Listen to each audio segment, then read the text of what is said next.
देश में भी गद्दारों की कमी नहीं है। जिस तरीके से देश में गद्दार काम कर रहे हैं तो गद्दार गद्दारी करते रहेंगे, इसी तरीके से देश को लूटते रहेंगे और दूसरे देशों को देते रहेंगे। मंच से लोगों के बीच शाहरुख खान को गद्दार कहते हुए इस शख्स का नाम संगीत सोम है। यह पूर्व में मुजफ्फरपुर से बीजेपी के विधायक रह चुके हैं और शाहरुख पर जो इनका अभी आपने वीडियो देखा वो मेरठ के दौराला क्षेत्र में हुई एक रैली का है। संगीत सोम के मुताबिक शाहरुख ने बांग्लादेशी क्रिकेटर को कोलकाता नाइट राइडर्स के लिए खरीदकर गद्दारी की है, राष्ट्र विरोधी गतिविधियों को बढ़ावा दिया है।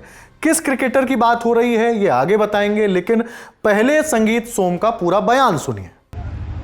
देश में भी गद्दारों की कमी नहीं है। जिस तरीके से देश में गद्दार काम कर रहे हैं उनकी भी ध्यान रखने की जरूरत है। मैं साफ साफ कहता हूं, इसीलिए लोग कहते हैं कि कड़वा कहता है, लेकिन साफ बात तो कहनी पड़ेगी ना।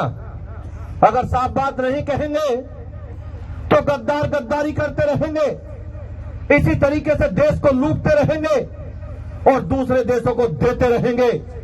संगीत सोम का आरोप आपने सुना। उन्होंने दावा किया कि शाहरुख खान ने बांग्लादेश के क्रिकेटर मुस्तफिजुर रहमान को लगभग 9 करोड़ रुपए में खरीदा है। वह आईपीएल 2026 में भाग लेने जा रहे इकलौते बांग्लादेशी क्रिकेटर हैं। मुस्तफिजुर को कोलकाता नाइट राइडर्स यानी केकेआर ने 9 करोड़ 20 लाख रुपए में अपनी टीम से जोड़ा है। शाहरुख खान केकेआर के ओनर हैं। लोगों का इस विवाद पर कहना है कि बांग्लादेशी खिलाड़ी को खरीदने को लेकर कुछ नेता अपने हिस्से की राजनीति चमका रहे हैं। ऐसे में संगीत सोम भी खुद निशाने पर आ गए हैं। सोशल मीडिया पर लोगों का कहना है कि संगीत सोम अधूरे ज्ञान के साथ कुछ भी बोल गए हैं। लोगों का तर्क है कि जब आईपीएल का आयोजन बीसीसीआई कराता है, भारत सरकार की इजाजत से ये मैच होते हैं, केंद्र की सरकार में तो खुद बीजेपी और उसके सहयोगी दल हैं, तो क्या संगीत सोम खुद अपनी ही सरकार को सवालों के घेरे में ले रहे हैं? डॉक्टर लक्ष्मण यादव नाम के यूजर ने लिखा, इन नेता महोदय से जरा ये सवाल तो पूछना चाहिए, आईपीएल करवा कौन रहा है?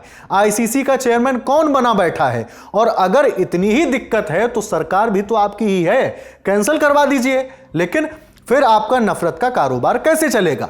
अब नेता के बयान और सोशल मीडिया के दावे से इतर सच क्या है, इस पर भी बात कर लेते हैं। इस पूरे विवाद को लेकर खुद बीसीसीआई क्या कह रही है यह जान लेते हैं।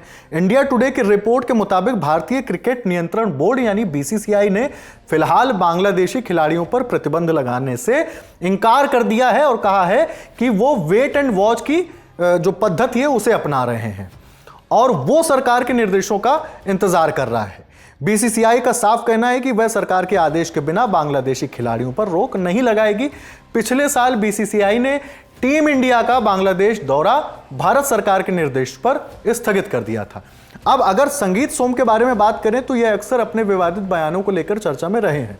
संगीत सिंह सोम ने बीएसपी से अपने करियर की शुरुआत की थी।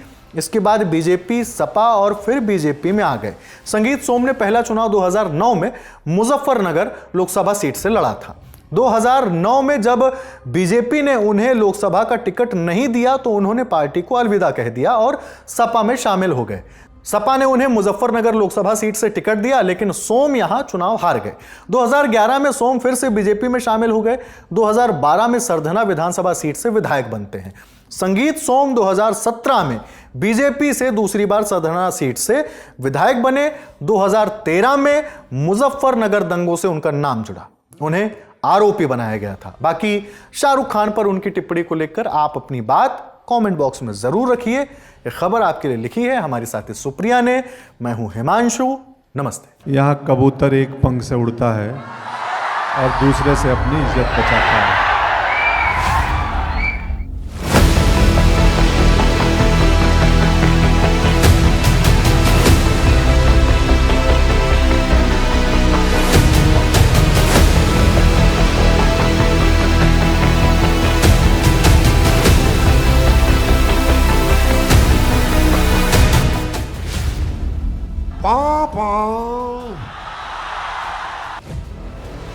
रील नहीं, बिहार वाली रियल वाइब्स चाहिए तो 10 जनवरी को आइए बापू सभागार पटना, जहां सजेगा लल्लन टॉप अड्डा।